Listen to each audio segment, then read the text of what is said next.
Vamos lá, bem-vindo a mais uma aula da Be-Light, está bem? E hoje nós vamos falar sobre um tema que costumeiramente a gente escuta no consultório, que é a depressão.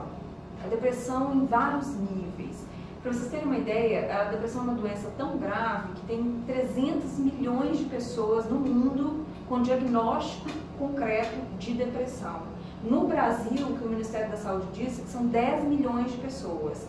E é uma doença que ela é muito silenciosa, porque ela não é uma patologia que te leva ao médico, você não interna, mas na verdade ela te tira a possibilidade de ser mais ativo na vida, de ir melhor no trabalho, de conseguir ir para frente. Então a gente resolveu falar um pouquinho dessa patologia, porque tem vários mecanismos pelos quais ela pode acontecer. Então, desde a deficiência da serotonina, e a gente vai falar como que essa deficiência pode ocorrer, desde os problemas relacionados à dopamina, que é outro neurotransmissor, que também a gente pode obter através de alimentação, existem mecanismos que atrapalham essa dopamina, até a expressão excessiva do hormônio insulina, causando uma doença que é silenciosa, chamada hipoglicemia, vou falar um pouquinho sobre isso, onde as taxas de açúcar mudam, e desde o uso de medicamentos hormonais, aí os contraceptivos, os hormônios que estão sendo usados para estética. A gente vai abordar um pouquinho disso hoje, só para tentar esclarecer.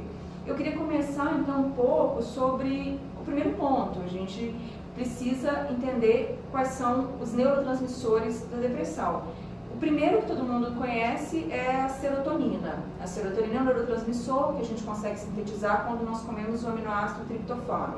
O segundo é a dopamina, que é um neurotransmissor que nós conseguimos quando nós ingerimos o aminoácido tirosina. E o terceiro vilão nessa jogada toda, né, é o glutamato. E aí, esse glutamato, que é o vilão da agressividade, que interrompe a ação da serotonina, ele precisa ser entendido. Eu peço a falar um pouquinho para vocês da primeira barreira, que é a barreira intestinal e hepática. Bem, uma das coisas muito importantes da gente entender depressão, como o Patrícia falou, que a pessoa não consegue levar as coisas na vida, eu fico imaginando se ela chega até no seu consultório com um quadro de depressão, que dieta que ela vai fazer. Se você não montar mecanismos nos quais você possa melhorar esse quadro para que ele possa se adequar à dieta que você está propondo. Bem, então vamos começar então falando de uma coisa muito interessante, que a depressão está muito ligada a fígado, a bile e, consequentemente, ao seu intestino, que é a sua microbiota. Então vamos lá, vamos falar da bile, né? A bile, quando ela é liberada no seu intestino, é uma bile primária. Quando ela chega na sua microbiota, ela vai ser metabolizada pelas bactérias e ali a gente vai formar uma bile secundária. Veja que coisa interessante, essa bile secundária, ela estimula uma substância chamada TGR5. E essa TGR5 inibe as citocinas pró-inflamatórias, além de ativar a D1 e a D2, que são deogenases, né, que fazem a produção dos hormônios tiroidianos. Então, só daí você tira uma base, né? Se eu tenho uma bile que não está sendo metabolizada adequadamente, eu não vou ter TGR5, então eu vou estar cheio de citocinas pró-inflamatórias. E vocês vão ver na hora que a gente continuar o assunto, que o seu cérebro é invadido por essas citocinas. E quando ele é invadido, você muda todo o metabolismo de serotonina, todo o metabolismo de dopamina. Aí você vai ver o metabolismo de glutamato aumentando nessas situações. Então nós vamos ter um cérebro invadido por um processo inflamatório que está acontecendo dentro do intestino, primariamente no intestino, e que vai virar uma situação sistêmica. Então é importante a gente entender. Cuide do seu intestino, porque pode ser que está começando dali. E aí nós vamos verificar outros pontos. E dentro de tudo isso que o Dr. Lupécio falou até agora, a doutora Patrícia, existem mecanismos que a gente tem que poder raciocinar e fazer um paralelo que é muito interessante também. Então até agora nós falamos de triptofano, falamos de intestino, falamos de inflamação. Então vamos tirar isso aí como uma base, né? Quando você vê uma pessoa usando qualquer medicamento que você lê na bula, recaptador da serotonina, o que você quer com esse medicamento? Você quer aumentar a serotonina a nível pós-sináptico, ou seja, você quer mais serotonina agindo naquele indivíduo. Nós sabemos o quê? Que para você ter serotonina, você depende de uma molécula-chave, que é o triptofano. Esse triptofano, ele tem dois caminhos possíveis para ser feito. Você pode fazer a quinurenina, que é o metabólito do triptofano, que não é um caminho que a gente quer chegar nele, não é tão bom que a gente vá até ele, e o outro que é a serotonina. Para você formar serotonina, você depende de vários fatores, mas uma coisa você não pode ter, que foi o que nós falamos no início, que o Dr. Lopes falou, que é a inflamação. A inflamação ela aumenta uma enzima que a gente conhece como endolamento de oxigenase. E essa enzima, o que ela faz é impedir o triptofano de chegar até a serotonina. Então a pessoa ela pode ter a quantidade que for de triptofano. Você pode entupir a pessoa de triptofano. E se ela for uma pessoa potencialmente inflamada, não vai haver produção de serotonina. Quando eu falo de inflamação, eu estou falando de uma inflamação silenciosa, é aquela de baixo grau, é aquela que você é totalmente diferente da aguda, que você tem num processo febril, numa inflamação qualquer que desencadeia um processo de febre. Tá? E quando você tem essa quinorenina mais alta, ela pode ir para o caminho do ácido quinolínico. E aí entra a parte do estresse oxidativo, que nós temos que pensar que acontece a nível neuronal. Então a depressão é um processo onde você o tempo inteiro está tendo estresse oxidativo no seu neurônio. Né? Então outras patologias podem vir disso, a gente sabe hoje que o Parkinson, o Alzheimer, eles também seguem pelo mesmo caminho do ácido quinolínico. E quando você tem um estímulo aumentado do quinolínico, você tem o que a doutora Patrícia falou, que é a neurotransmissão glutamatérgica, o excesso de glutamato. Esse glutamato, ele estimula muito a entrada de cálcio no neurônio, provocando estresse oxidativo, e a sua célula, o que ela faz? Ela tem que se proteger. Então o que acontece? A apoptose. Então as próprias células do sistema nervoso central, elas começam a se matar, se destruir, gerando uma neuroinflamação, que é o que a gente não quer nesse caso. E aí você imagina só, então nós temos ali o intestino, cuja microbiota, ou ali os micro-organismos, né, lactobacilos, as bifidobactérias, os streptococcus positivos, todas essas classes de micro-organismos que vivem em simbiose conosco, eles tendem a nos proteger. Mas basta você dar uma descarga excessiva de cortisol, que é o hormônio do estresse, para que esses micro-organismos não consigam mais fazer proteção e gerem inflamação, que ocorre no intestino, como o Dr. Lopes falou, e no cérebro ao mesmo tempo, como explicou o Dr. Haddad. Então, aqueles alimentos que eu consumo, que são fontes de triptofano, os alimentos que eu consumo, que são fontes de tirosina para o neurotransmissor dopamina, e aqueles alimentos que eu ingeriria, que queriam combater esse excesso de glutamato, não vão entrar corretamente. Então, eu vou ter dificuldade com isso. Os meus neurônios, como o Dr. Haddad explicou, eu preciso produzir a serotonina nos neurônios produtores, e os neurônios receptores têm que demorar para captar essa serotonina, para que eu tenha maior sensação de felicidade. A medicação, ela age no neurônio receptor, ela inibe o neurônio receptor. Mas e a pergunta básica? Peraí, mas eu produzi serotonina? Eu consegui produzir serotonina? Eu consegui absorver? Eu não fiz ácido quinolínico? Existe uma outra coisa muito interessante que a doutora Patrícia comentou a respeito do cortisol, que nós até falamos no vídeo passado, que o cortisol ele aumenta muito a neurotransmissão glutamatérgica. Só que o cortisol também degrada a tetrahidrobiopterina, que é um composto, é um metabólito que você depende dele para fabricar triptofano, beta-hidroxilase, que é a enzima que vai aumentar a nossa serotonina. Vamos produzir ácido fólico, a gente precisa do ácido fólico. Ácido fólico. Então, depende de várias coisas, dentre eles o ácido fólico, você pode fazer um bloqueio de canal de cálcio com magnésio, né, que funciona muito bem. A gente sabe que a teanina é um composto que pode ajudar a bloquear os canais de cálcio, você tem muito chá preto, a teanina ela serve muito para isso. É um aminoácido comum também, a glicina. Glicina. Nós falamos no vídeo de colágeno. Colágeno, a gente tem colágeno, né? Então, assim, em termos dessa depressão causada por serotonina, a barreira intestinal, hepática, mesmo após a absorção desse triptofano, vamos dizer que seu intestino esteja bom, seu organismo absorveu esse triptofano, né? No fígado, esse triptofano, ele precisa ser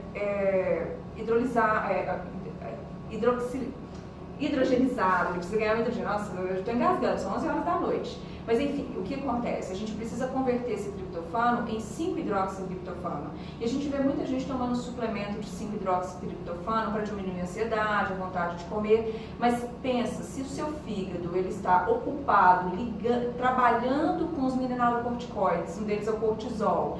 Se ele estiver trabalhando com cortisol, você não vai poder levar esse 5-hidroxitriptofano a canto nenhum. Ele vai virar o ácido quinolínico, que vai ser altamente irritativo. E uma outra coisa também, que a gente vê muita suplementação de triptofano, né? Então a gente tem que pensar num possível cenário, tá?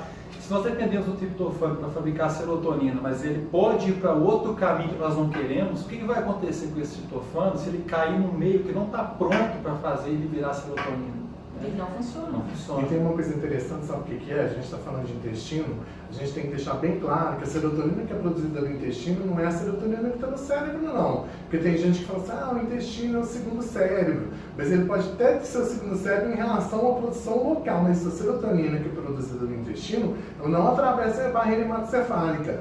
Tanto que uma coisa interessante é as pessoas pedem serotonina via corrente sanguínea e aquilo ali não é a realidade que está acontecendo no seu cérebro. Então a gente não pode se enganar com o exame de sangue via serotonina, porque sangue é uma coisa, cérebro é outra. Esse serotonina não sai do cérebro, então não tem como você fazer uma medida dessa.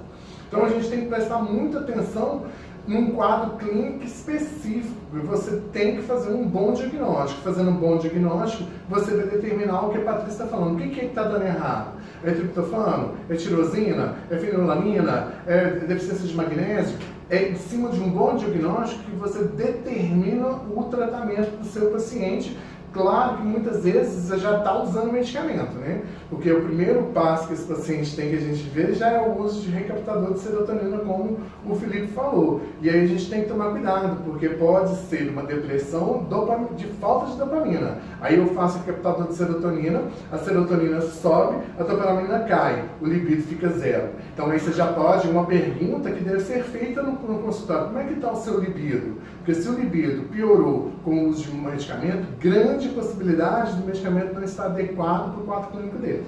E eu só estou uma bomba para vocês, eu não sei se eu posso soltar essa bomba ainda, nós vamos conversando sobre isso, mas vamos pegar o pessoal de surpresa. A gente fez uma pesquisa, posso falar da pesquisa que a gente fez aqui? Fizemos uma pesquisa. Fizemos um questionário com os pacientes. Conta o questionário que a gente fez aí. Bom, a gente fez um questionário, nós enviamos um questionário para os nossos pacientes para identificar qual é a relação da depressão com o uso de hormônio. E a gente quis saber um hormônio fácil de se obter, que é a pílula contraceptiva. As pílulas contraceptivas, né, que são contraceptivos hormonais, elas são compostas por progestinas diferentes e alguma forma sintética de estradiol. E não é nem o estradiol verdadeiro, nem a progesterona verdadeira. Por que a gente quis saber isso? Porque no neurônio, né, para que você consiga captar direito esses 5-HTP, esse 5-hidroxitriptofano, você precisa dos receptores de 5-hidroxitriptofano, 1 e 2. E uma das coisas que a gente sabe é que o hormônio sexual, estradiol, e a progesterona natural conseguem facilitar a captação. E o estradiol tem um papel muito importante nisso.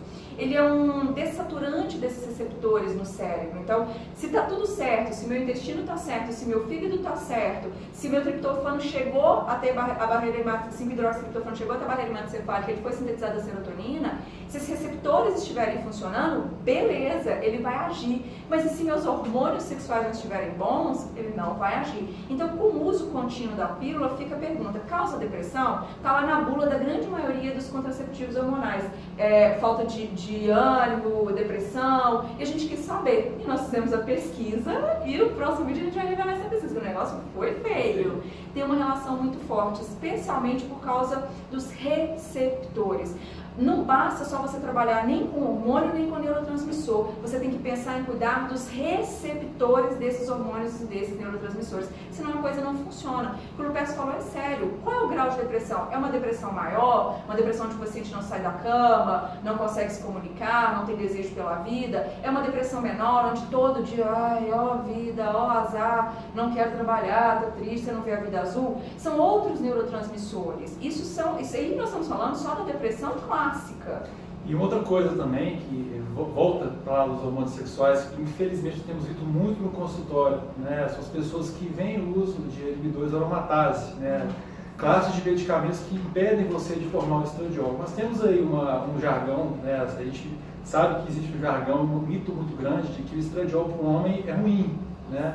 A grande verdade é que tudo que está em desequilíbrio é ruim. Então, até para você ter um bom desempenho no seu treino, uma boa perda de gordura, uma boa libido, é importante que haja uma boa relação de testosterona com estradiol e DHT. E essa DHT o que? É testosterona, que é um hormônio que está sendo muito utilizado hoje na classe dos 17-alfa-quelados, né, que são hormônios que são derivados de DHT.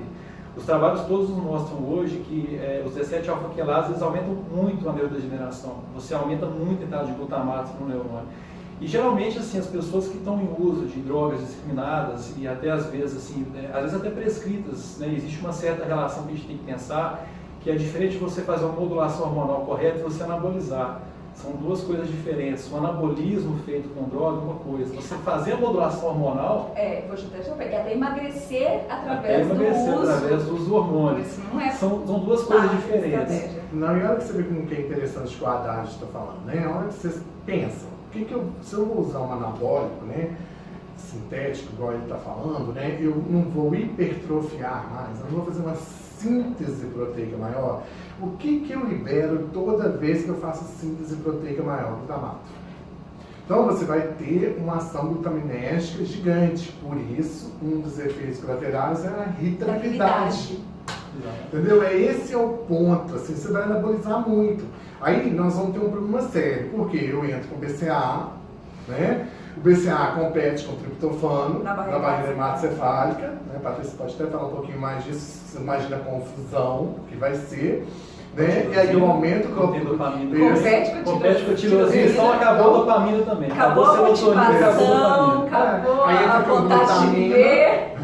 Usa glutamina, BCAA, né? Como um processo anabólico junto com o anabolizante. Aí eu vou ter uma confusão de aminoácidos competitivos, vou ter um aumento de glutamina, que eu vou ter a síntese proteica aumentada, mais glutamato, então aí, consequentemente, eu vou aumentar mais efeitos colaterais em consequência de você não raciocinar o que está sendo feito.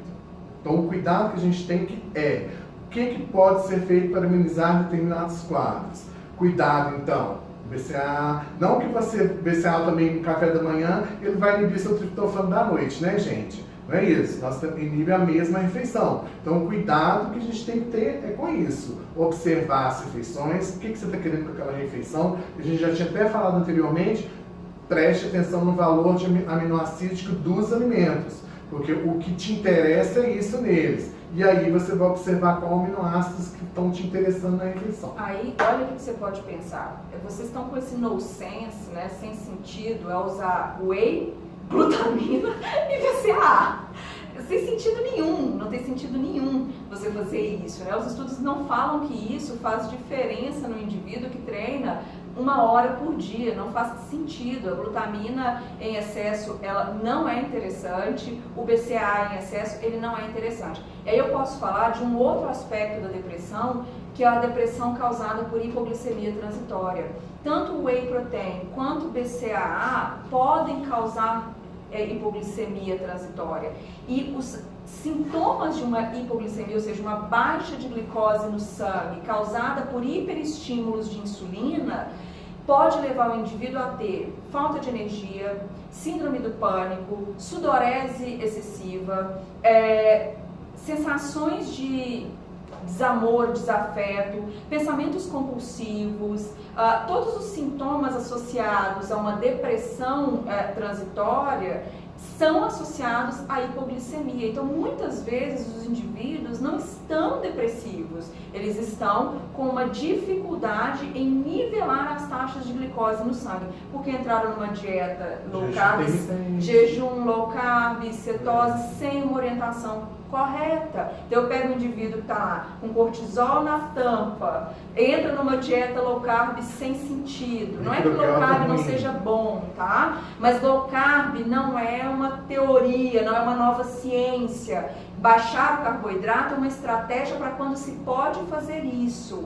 Então, essas coisas têm que ser bem pensadas. E esse mesmo indivíduo tem uma insulina alta, aí piora ainda mais, porque essa insulina, ela, por si só, já é inflamatória. E como eu disse no início, a inflamação aumentada não vai permitir você formar a serotonina. Então, nós temos aí uma série de fatores que, se você for botar numa balança e for fechar aí a conclusão que nós temos que pensar, é que um fator vai puxar o outro. Uma hora ou outra, todos esses fatores vão se comunicar de alguma forma.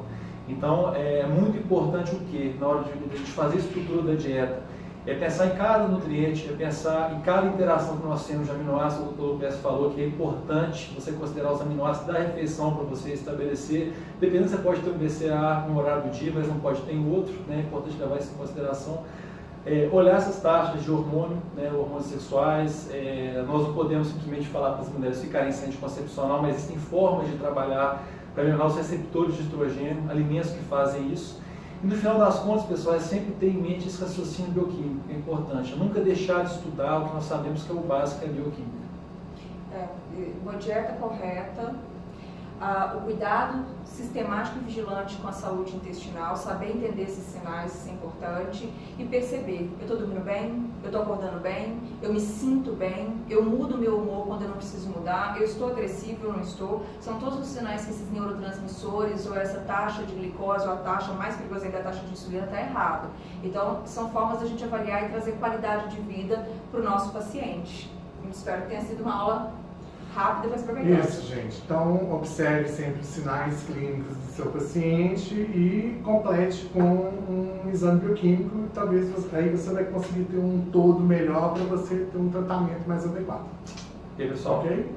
Boa noite. Boa noite. Até a Até próxima. mais. Até a próxima. Se soltar, a gente fala.